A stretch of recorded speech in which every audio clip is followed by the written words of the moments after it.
शिवपुराण रुद्र संहिता।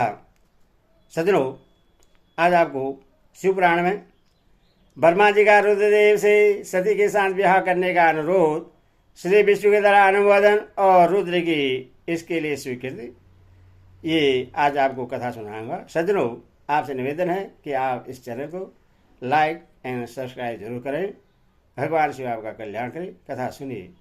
ब्रह्मा जी का रुद्रदेव से सती के साथ विवाह करने का अनुरोध, श्री विष्णु के द्वारा अनुमोदन और रुद्र की इसके लिए स्वीकृति। ब्रह्मा जी कहते हैं, विष्णु आदि देवताओं के द्वारा की हुई उस स्तुति को सुनकर सबकी उत्पत्ति के हेतु भूत भगवान शंकर बड़े प्रसन्न हुए और जोर जोर से हंसने लगे।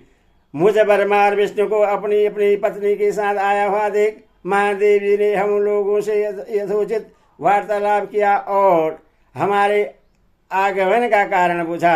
रुद्र बोले, हे हरे, हे विधे तथा हे देवताओं और महर्षियों, आज निर्भय होकर यहाँ अपने आने का ठीक ठीक कारण बतलाओ। तुम लोग किस लिए यहाँ आए हो और कौन सा कार्य आ पड़ा है, वह सब मैं सुनना चाहता हूँ, क्योंकि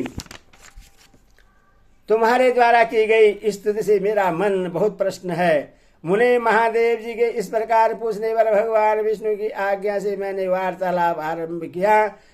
मुझ ब्रह्मा ने कहा, देव महादेव करुणा सागर प्रभु, हम दोनों इन देवताओं और ऋषियों के साथ जिस उद्देश्य से यहाँ आए हैं उसे सुनिए विश्वध्वज। विशेष तो आपके ही लिए हमारा यह आगमन हुआ है, क्योंकि हम तीनों सहार्थी हैं। सृष्टि चक्र के संचालन रूप प्रयोजन की सिद्धि के लिए एक दूसरे के सहायक हैं। सहार्थी को सदा परस्पर यथा योग्य सहयोग करना चाहिए, अन्यथा यह जगत टिक नहीं सकता। परमेश्वर, कुछ ऐसे असुर उत्पन्न होंगे जो मेरे हाथ से मारे जाएंगे, कुछ भगवान विष्णु के और कुछ आपके हाथों से नष्ट होंगे।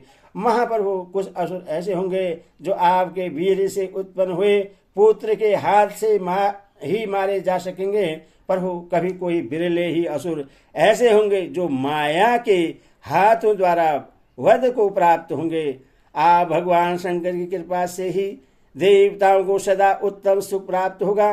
घोर असुरों का विनाश करके आप जगत को सदा स्वास्थ्य एवं अभय प्रदान करेंगे।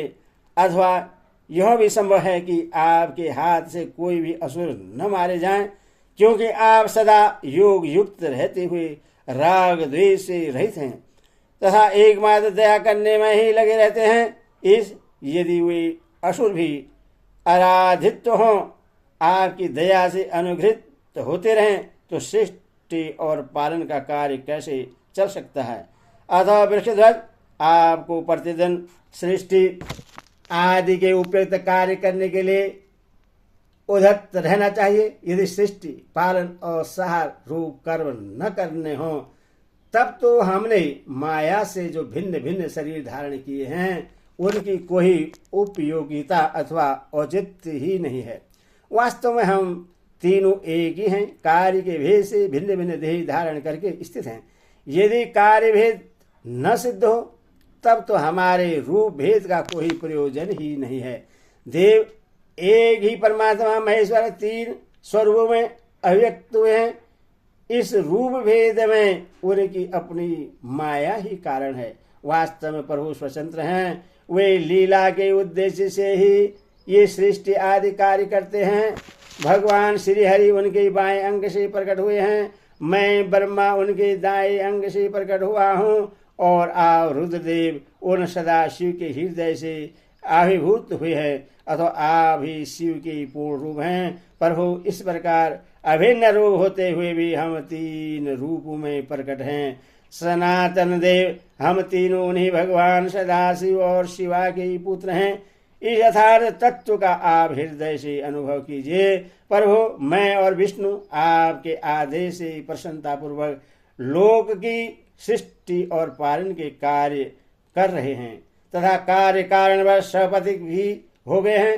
अथवा आप भी विश्व हित के लिए तथा देवताओं को सुख पहुंचाने के लिए एक परम सुंदरी रमणी को अपनी पत्नी बनाने के लिए ग्रहण करें। महेश्वर, एक बात और है, उसे सुनिए। मुझे पहले के वृत्तांत का स्मरण हुआ है। पूर्व काल में आपने ही शिव रूप से जो बात हमारे सामने कही थी वही इस समय सुना रहा हूं। आपने कहा था, ब्राह्मण, मेरा ऐसा ही उत्तम रूप तुम्हारे अंक विशेष ललाट से ही प्रकट होगा, जिसकी लोक में रुद्र नाम से ही प्रसिद्ध होगी। तुम ब्रह्मा सृष्टिकर्ता हो गए, श्री हरि जगत का पालन करने वाले हुए, और मैं सगुण रुद्र रूप होकर सहार करने वाला होऊंगा। एक स्त्री के साथ विवाह करके लोक के उत्तम कार्य की सिद्धि करूंगा। अपनी कही हुई इस बात को याद करके आप अपनी ही पूर्व प्रतिज्ञा को पूर्ण कीजिए। स्वामी, आपका यह आदेश है कि मैं सृष्टि करूं, श्री हरि पालन करें, और आप स्वयं सहार के हेतु बनकर प्रकट हों। सो आप साक्षात शिव ही सहारकर्ता के रूप में प्रकट हुए हैं। आपके बिना हम दोनों अपना अपना कार्य करने में समर्थ नहीं हैं। अतः आप एक ऐसी कामनी को स्वीकार करें जो लोक हित के कार्य में तत्पर रहे। शंभु, जैसे लक्ष्मी भगवान विष्णु की और सावित्री मेरी सधर्मिणी है, उसी प्रकार आप इस समय अपनी जीवन सहचरी प्राण वल्लभा को ग्रहण करें। मेरी यह बात सुनकर लोकेश्वर महादेव जी के मुख पर मुस्कुराहट दौड़ गई। वे श्री हरि के सामने मुझसे इस प्रकार बोले। ईश्वर ने कहा, ब्राह्मण, हरे, तुम दोनों मुझे सदा ही अत्यंत प्रिय हो।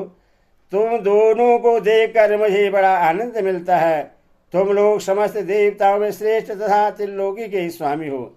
लोकहित के कार्य में मन लगाए रहने वाले तुम दोनों का वचन मेरी दृष्टि से अत्यंत गौरवपूर्ण है, किंतु सुश्रेष्ठ गण, मेरे लिए विवाह करना उचित नहीं होगा, क्योंकि मैं तपस्या में संलग्न रहकर सदा संसार से विरक्त ही रहता हूँ, और योगी के रूप में मेरी प्रसिद्धि है, जो निवृत्ति के सुंदर मार्ग पर स्थित हैं। अपनी आत्मा में ही रमण करता आनंद मानता है, निर्जन माया से निर्लिप्त है, जिसका शरीर अवधूत दिगंबर है, जो ज्ञानी आत्मदर्शी और कामना से शून्य है, जिसके मन में कोई विकार नहीं है, जो भोगों से दूर रहता है तथा जो सदा अपवित्र और अमंगल भेषधारी है, उससे संसार में कामनी से क्या प्रयोजन है। यह इस समय मुझे बतलाओ तो सही। मुझे तो सदा केवल योग में लगे रहने पर ही आनंद आता है। ज्ञानी जन पुरुष ही योग को छोड़कर भोग को अधिक महत्व देते हैं। संसार में विवाह करना पराय बंधन में बंधना है, इससे बहुत बड़ा बंधन समझना चाहिए। इसीलिए मैं सत्य सत्य कहता हूँ, विवाह के लिए मेरे मन में थोड़ी सी भी अभिरुचि नहीं है। आत्मा ही अपना उत्तम अर्थ या स्वार्थ है। उसका भलीभांति चिंतन करने के कारण मेरी लौकिक स्वार्थ में प्रवृत्ति नहीं होती, तथा भी जगत के हित के लिए तुमने जो कुछ कहा है उससे करूँगा। तुम्हारे वचन को गरिष्ठ मानकर अथवा अपनी कही हुई बात को पूर्ण करने के लिए मैं अवश्य विवाह करूँगा, क्योंकि मैं सदा भक्तों के वश में रहता हूँ, परंतु मैं जैसी नारी को प्रिय पत्नी के रूप में ग्रहण करूँगा और जैसी शर्त के साथ करूँगा उसे सुनो। अरे ब्राह्मण, मैं जो कुछ कहता हूँ वह सर्वदा उचित ही है। जो नारी मेरे तेज को विवाह पूर्वक ग्रहण कर सके, जो योगिनी तथा इच्छानुसार रूप धारण करने वाली हो, उसी को तुम पत्नी बनाने के लिए मुझे बतलाओ। जब मैं योग में तत्पर हूँ तब उससे भी योगिनी बनकर रहना होगा, और जब मैं कामासक्त हूँ तब उससे भी कामनी के रूप में ही मेरे पास रहना होगा। वेद वेदा विद्वान जो हैं अविनाशी बतलाते हैं, उन ज्योति स्वरूप सनातन शिव का मैं सदा चिंतन करता हूँ और करता रहूँगा। ब्राह्मण, उन सदा शिव के चिंतन में जब मैं न लगा हो तभी उस भावनी के साथ मैं समागम कर सकता हूँ। जो मेरे शिव चिंतन में विघ्न डालने वाली होगी वह जीवित नहीं रह सकती, उससे अपने जीवन से हाथ धोना पड़ेगा। तुम विष्णु और मैं तीनों ही ब्रह्मा स्वरूप शिव के अंशभूत हैं। अधो महाभागण, हमारे लिए उनका निरंतर चिंतन करना ही उचित है। कमलासन, उनके चिंतन के लिए मैं बिना विवाह के भी रह लूंगा, किंतु उनका चिंतन छोड़कर विवाह नहीं करूंगा। अतः तुम मुझे ऐसी पत्नी प्रदान करो जो सदा मेरे कर्म के अनुकूल चल सके। ब्राह्मण, उसमें भी मेरी एक और शर्त है, उससे तुम सुनो। यदि उस स्त्री का मुझ पर और मेरे वचन पर अविश्वास होगा तो मैं उसे त्याग दूंगा। उनकी यह बात सुनकर मैंने और श्री हरि ने मंद मुस्कान के साथ मन ही मन प्रसन्नता का अनुभव किया। फिर मैं विनम्र होकर बोला, नाथ महेश्वर प्रभु, आपने जैसी नारी की खोज आरंभ की है वैसी स्त्री के विषय में मैं आपको प्रसन्नतापूर्वक कह रहा हूँ। साक्षात सदा शिव की धर्मपत्नी जो उमा है वही जगत का कार्य सिद्ध करने के लिए भिन्न भिन्न रूप में प्रकट हुई है। प्रभु सरस्वती और लक्ष्मी ये दो रूप धारण करके वे पहले ही यहाँ आ चुकी है। इनमें लक्ष्मी तो श्री विष्णु की प्राण बलवा हो गई और सरस्वती मेरी।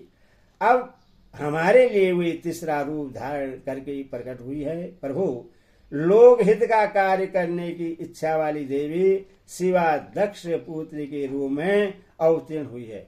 उनका नाम सती है। सती ही ऐसी भार्या हो सकती है जो सदा आपके लिए हितकारिणी हो। देवेश, महातेजस्विनी सती आपके लिए आपको पति रूप में प्राप्त करने के लिए दृढ़तापूर्वक कठोर व्रत का पालन करते हुए तपस्या कर रही है। महेश्वर, आप उन्हें वर देने के लिए जाइए, कृपया कीजिए और बड़ी प्रसन्नता के साथ उन्हें उनकी तपस्या के अनुरूप वर देकर उनके साथ विवाह कीजिए। शंकर भगवान विष्णु की, मेरी तथा इन संपूर्ण देवताओं की यही इच्छा है कि आप अपनी शुभ दृष्टि से हमारी इस इच्छा को पूर्ण कीजिए, जिससे हम आदरपूर्वक इस उत्सव को देख सकें। ऐसा होने से तीनों लोकों में सुख देने वाला परम मंगल होगा और सबकी सारी चिंता मिट जाएगी, इसमें शेष नहीं है। तदनंतर मेरी बात समाप्त होने पर लीला विग्रह धारण करने वाले भक्त वत्सल महेश्वर ने मधुसूदन अच्युत ने इसी का समर्थन किया। तब भक्त वत्सल भगवान शिव ने हंसकर कहा, बहुत अच्छा, ऐसा ही होगा। उनके ऐसा कहने पर हम दोनों उनसे आज्ञा ले अपनी पत्नी तथा देवताओं और मुनियों के साथ अत्यंत प्रसन्न हो अपने अभिष्ट स्थान को चले आए। ओम नमः शिवाय।